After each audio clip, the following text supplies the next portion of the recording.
Bonjour, aujourd'hui je ne me suis pas rasé depuis plusieurs jours pour faire une vidéo pour vous parler d'une métaphore et vous mettre dans l'ambiance de cet homme qui a raté sa vie amoureuse lorsqu'il était en Europe et qui finit par errer en Afrique du Nord au début du XXe siècle pour fuir un peu sa vie et chercher autre chose. Et n'ayant pas trouvé l'amour, il n'a pas non plus de vie sexuelle, il est toujours puceau à 20-25 ans et ça commence à le travailler. Et donc, de village en village dans lesquels il échoue, il cherche éventuellement à pallier à ce manque et à se faire dépuceler. Et il ne trouve ni femme consentante, ni prostituée dans cette région. Et ça devient de plus en plus entêtant, obsédant pour lui. Il cherche, il cherche. Et puis à chaque village, il demande aux hommes du coin, il n'y aurait pas des femmes que je pourrais payer pour découvrir un peu l'amour. Et on lui dit, bah non mon gars, vois au village suivant. Et il arrive à un village, on lui dit, mais tu sais mon gars, c'est la fin. Là, il n'y a plus de village et c'est le Sahara. Là, tu pars pour 4 semaines de marche. Et après, tu as l'Afrique noire, et peut-être que là-bas, tu trouveras ce que tu veux. Mais il va falloir peut-être que tu t'équipes, parce que 4 semaines dans le Sahara, si tu n'as pas un chameau, de la boisson et à manger, tu vas y passer. Alors, le jeune qui a une petite fortune, eh ben, il pioche dans sa bourse, il achète un chameau, de l'eau, des vivres, des provisions, et il prend plein sud.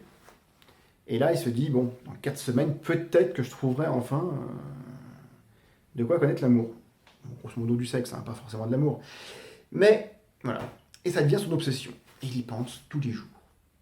Et il y a un moment, à force de n'avoir que ça à penser et de voir personne dans le désert, il réalise que le chameau qu'il a acheté, c'est une chamelle. Et il se dit, dans la Légion, les mecs, ils se font des chèvres. Pourquoi je ne me ferai pas le chameau? Il n'y a personne autour de moi. Qui est-ce qui le saura? Et puis, ça me fera du bien, je pense. Donc, il descend du chameau. Sauf que le chameau, c'est pas une chèvre, c'est un peu haut. Il dit, là, j'aurai du mal. Il redonne à la chamelle de s'agenouiller, elle s'agenouille. Sauf que là, il y a les pattes derrière qui le gênent, il n'arrive pas. Il dit, merde, mauvaise idée. Mais le gars est entêté et obsédé, il se dit, bon, je vais trouver un endroit, un rocher, un promontoire, et puis je serai à la bonne hauteur pour me faire la chamelle. Parce qu'il reste encore 21 jours de marche, je vais avoir du mal. Et donc passe un jour de plus, 2 jours de plus, 3 jours de plus, et là, miracle, arrive une sorte d'oasis, de la rocaille, des palmiers un peu au loin, a priori personne, mais des petits rochers. Il dit, ben, dans tous ces rochers, je vais trouver celui qui a la bonne hauteur, et il en trouve un qui a la bonne hauteur, il met la chamelle contre le rocher, il monte ce rocher, et là il se dit, waouh, hauteur parfaite. Il déboutonne son pantalon, et là le temps de déboutonner le pantalon pour enfin se faire la chamelle a déjà bougé d'1 mètre. Il remet le pantalon, il descend, il reprend la chamelle, il la repousse près du rocher, il remonte, mais à chaque fois, il n'a pas le temps et la chamelle, elle bouge. Ça dure 3, 4 fois, et à la 5e fois, il entend un bruit au loin. Il dit, merde, je suis pas seul. Il se rhabille, il regarde, et là, il voit qu'il y a une femme qui court au loin, poursuivie par 2 hyènes, et puis il comprend qu'elle est en danger. Il descend, il va à la chamelle, il prend son fusil, il épaule, il tue les 2 hyènes. La femme entend les coups de feu, elle voit que les hyènes ne bougent plus, elle s'arrête, elle voit le monsieur, elle va vers lui et dit, monsieur, vous m'avez sauvé la vie. J'ai failli me faire manger par ces hyènes, j'étais seul dans cette oasis, là, j'ai cru que j'y passais. Et le mec, il est tout fier, il dit, non, mais ne vous inquiétez pas, j'ai juste fait mon devoir de gentleman. Je vois une occidentale qui a un souci, je la sauve, c'est normal. Oui, mais monsieur, vous m'avez sauvé la vie, vous vous rendez pas compte, je serais morte.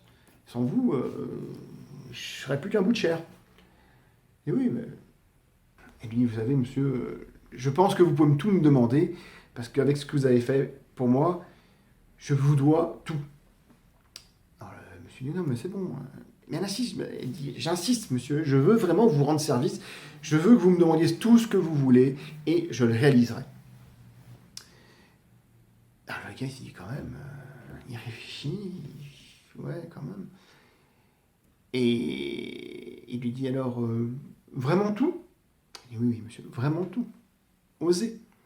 Et là, qu'est-ce qu'il lui dit? Eh bien, il lui dit, est-ce que vous pouvez me tenir le chameau, madame, s'il vous plaît? Est-ce que vous voyez où je veux en venir?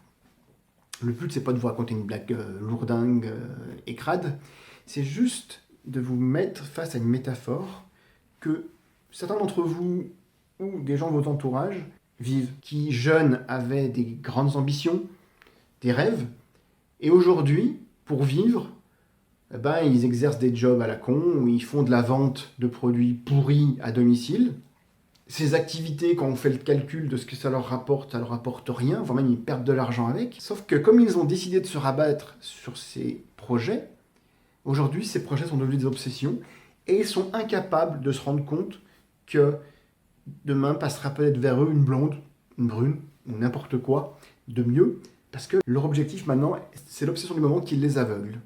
Concrètement, ça va être des gens qui rêvaient d'avoir des professions prestigieuses qui rapportent de l'argent et qui aujourd'hui parcourent leur région en voiture, en réunion, tout ça, pour vendre des produits dont tout le monde sait que le prix est trop cher, que la qualité n'est pas au rendez-vous et que de toute façon, ça ne rapportera jamais rien. Et vous, si vous allez les voir et que vous leur proposez une activité mieux, un job ou une opportunité commerciale, eh ben, ils ne vont pas vous écouter parce qu'ils sont dans l'obsession de leur chameau. Ils ne verront pas votre blonde.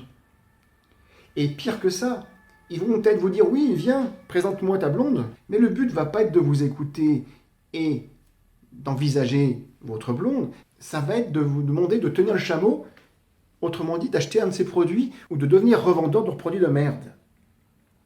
Je dis ça à tous les gens qui sont dans le commercial ou le MLM. Vous allez avoir tôt ou tard des gens qui vont vous faire venir chez eux, non pas pour écouter ce que vous avez à leur proposer, mais pour espérer vous vendre leur merde. J'espère que cette vidéo vous aura remis en tête un sujet qu'il ne faut jamais oublier, c'est que votre interlocuteur n'est pas forcément apte à écouter ce que vous avez à lui dire. Et au contraire, peut-être que sa seule obsession, c'est de vous vendre sa sauce. Réfléchissez-y 2 fois et ne vous étonnez pas si des fois vous avez expliqué avec perfection ce que vous proposiez commercialement à l'autre et que l'autre n'a rien retenu parce qu'en fait il n'était pas là pour vous écouter. Il n'en avait pas la capacité et votre job, ça va être justement de lui donner cette capacité. Et sans jugement aucun, lui expliquer quand même que son chameau, c'est quand même pas un fantasme des plus sains. Voilà, merci et bonne journée.